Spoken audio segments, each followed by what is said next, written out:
Yellow here ulit. So yun guys, gawin naman natin itong microwave oven na to. So binaklas ko na to at hindi ko na pinakita sa inyo. Basta gagawin natin dito, syempre paborito na naman natin. So magabago na naman tayo ng switch dito. So lalagyan natin ng bagong switch to. So nakakatuwa dito guys ay nasa taas yung line 1, yung line 2 yata. O line 1 yata. Ayan, nakaganyan siya guys. So ayan. Yan, nakakatuwa. Yeah. So, iyan ang gagawin natin. So, ito na lang yata bubutasan natin. Para ganyan. Checkin lang natin kung ano yung pwede natin gawin dito, guys. So, balikan ko kayo. No? So, siguro nakaganyan yan. Yan. Hindi. Nakaganyan pala yan. So, ganun pala. Tama yung ginawa natin. So, nakaganyan siya. So, ito na siguro butasan natin. Para hindi tayo malito. So yun guys, butasan ko muna to at babalikan ko kayo. So sa microwave oven to guys, sa mga hindi alam kung saan to. Sa microwave oven to. So binaklas ko na to kasi hindi ko na pinakita sa inyo guys na tinatanggal ko. So gusto ko lang maipakita sa inyo na kung paano ko siya bubutasan. So yun guys, balikan ko kayo.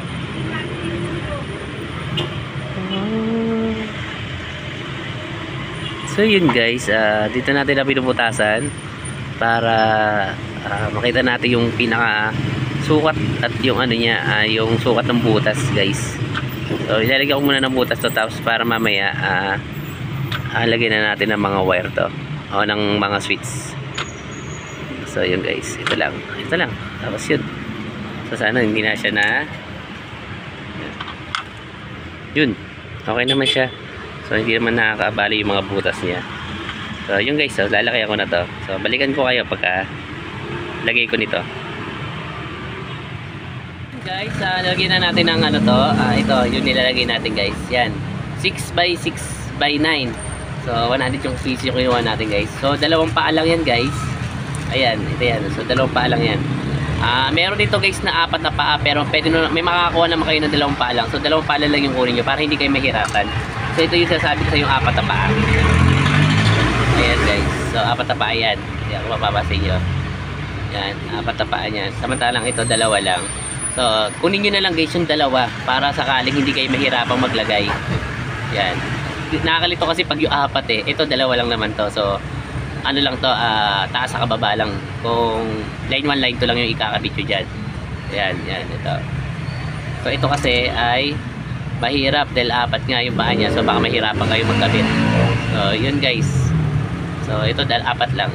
So, lalagyan ko muna to guys ng mga ganito, ang tawag dito ni tackle switch, mini switch button yung nakalagay. Nakikita nyo, yan ayun yung tatak nyan guys. Tackle push button switch, yan button switch yan guys. So ito yan, so ito lang kung kinuha ko yan. So kabit ko muna dito guys at babalikan ko kayo kung matapos kong ikabit to. So yan yung ano, ito ilalagay natin. Nilakay ko lang yung mga butas niyan guys. So bahala lang kayo magpalaki ng butas itong pinagawa nyo ko sakali. So yun guys, kabit ko muna. So yun guys, nilagyan na natin ng glue stick. Yan, glue lang yan para dumikit yan.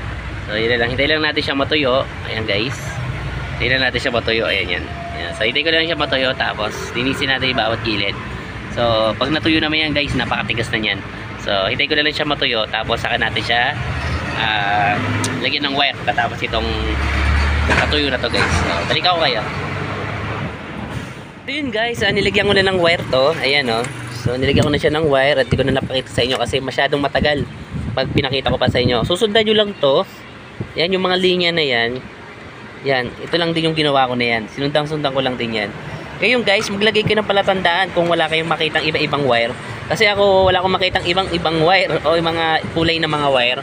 So ginawa ko, isang wire na lang, tapos nilagyan ko na siya ng palatandaan. Katulad niya, no? Meron siyang mga tuldok dito. So, yun na lang yung ginawa ko. Ito yung 1. Pili 1. Ito yung 2.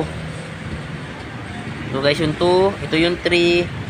Ito yung 4. Saka ito yung 5. Yan. Ito yung 5. Yan. Yan. Nilagyan ko lang siya ng ganyang na palatandaan para masundan ko to. Yan guys. Yan. Masundan ko yan para patungo din sa dulo. So yun lang yung gagawin nyo guys. Ito yung sa baba ko to inuna. Yung baba yung inuna ko, susunod ko yung taas. Ito yung pangalawa na yung taas. So babalikan ko kayo guys pag nagawa ko na to. So yun nga lang guys, matagal ko lang siya ginawa kasi nga putol-putulin mo pa yan eh. Ano guys, tutukong-tukong nyo siya dyan. Pero masusundan nyo rin yan. Yung mga sinasabi ko na yan guys, yan. Masusundan nyo rin yan. So doon na tayo sa pangalawa. So yan guys. Yan pangit diba? Pero pag nilagyan mo na ng sticker yan, hindi na halata yan. So yung guys, lagyan ko muna ng pangalawang line to. Kasi ito yung unang line eh. So papalikan ko kayo guys, tapos ko lang to. Yun guys, natapos na tong ginagawa natin na to. Ayan. So kung mapapansin nyo guys, ito na yung ginawa natin. Ayan. So ito na yan. So ito yung kalahati niya. Didikit ko siya dito para tumaas-taas.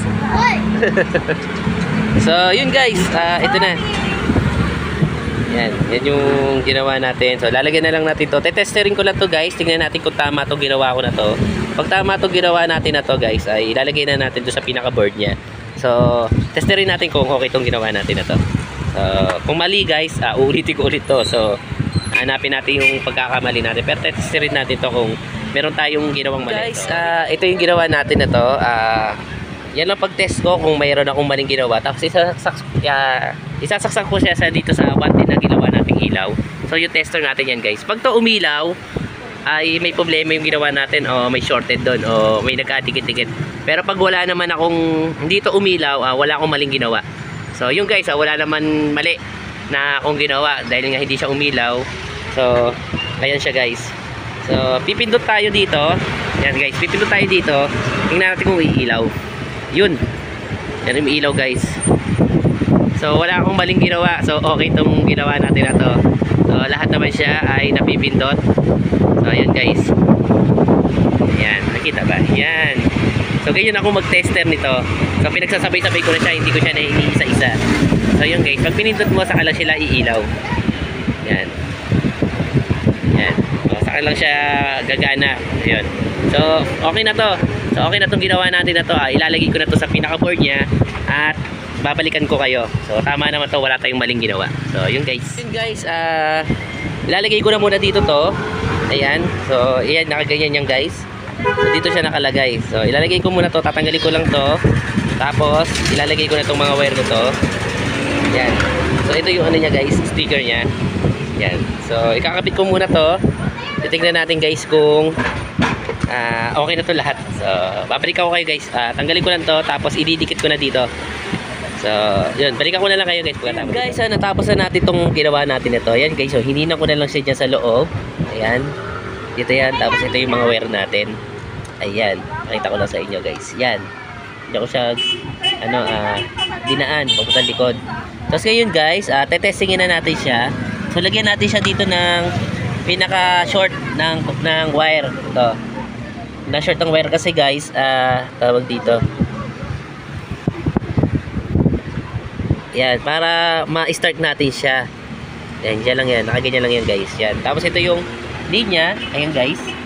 So, line 1 sa line 2. Tapos yan guys, ito na yung board na ginawa natin. So, isasaksak natin guys para malaman natin kung gagana tong ginawa natin na to guys. So, saksak natin to.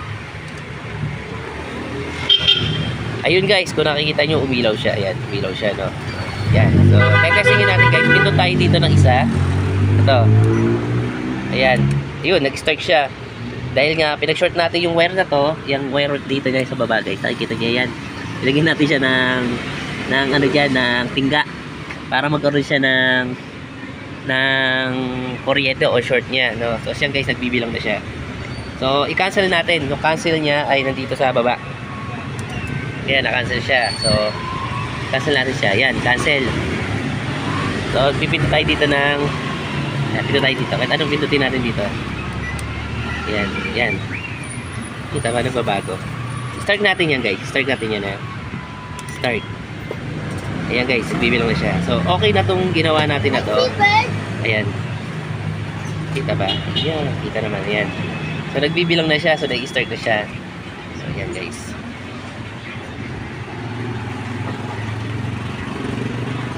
So, maliwanag kasi kaya tinatakpan ko siya. So, yan guys. So, gumagana naman siya. Ang gagawin naman natin dito guys, ilalagay na natin siya sa pinaka-board niya. Dito. Ayan. Para matornilyo natin. Tapos, i-testing natin sa microwave kung okay na itong ginawa natin na to. So, ang problema lang nito guys kasi hindi siya napipindot. hindi mo siya mapipindot dito. Dahil dito si Rana. So yun ang ginawa natin dito. So yan guys, so, matatapos na siya. Hintayin lang natin siya matapos. Ganun lang guys, pag halimbawa hindi na nakapipindot yung mga digital ninyo kasi nga pag nasira yan, nare-repair nila ng iba yan.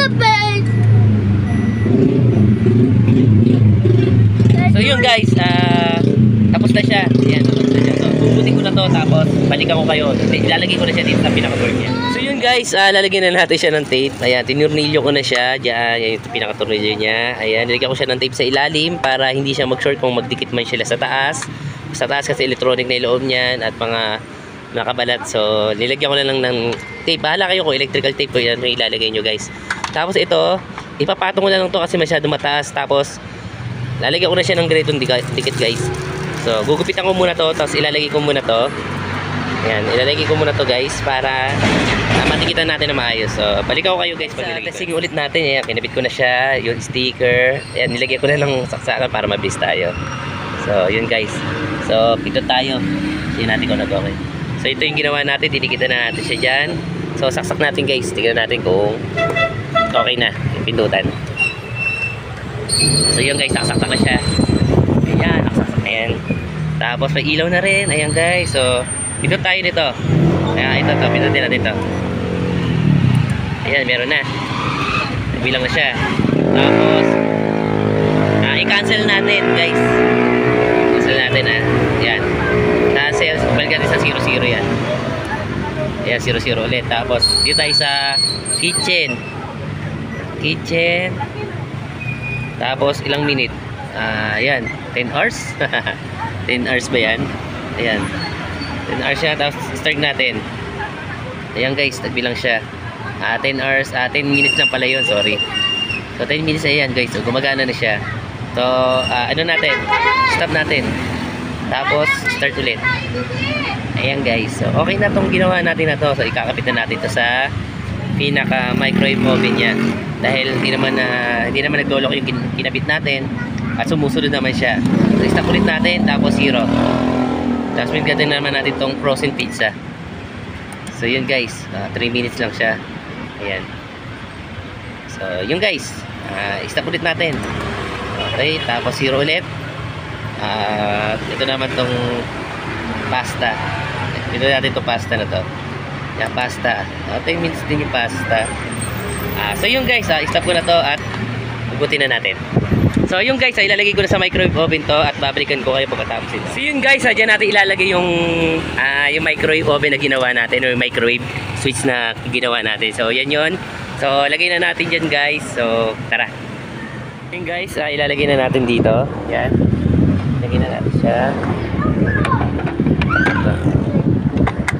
Yan. Ito lang yan guys. Tapos yung pakasakit na yan, ilalagay nyo lang dyan. So kapit ko lang guys at babalikan ko kayo. So yun guys, nalagay na natin itong mga wire nyo na yan. Ito at dito. So yun lang guys, madali lang siya tanggalin. So ibabalik ko na muna to guys. At ito na rin yung vlog natin na to. So maraming salamat sa pagsama. Paalam.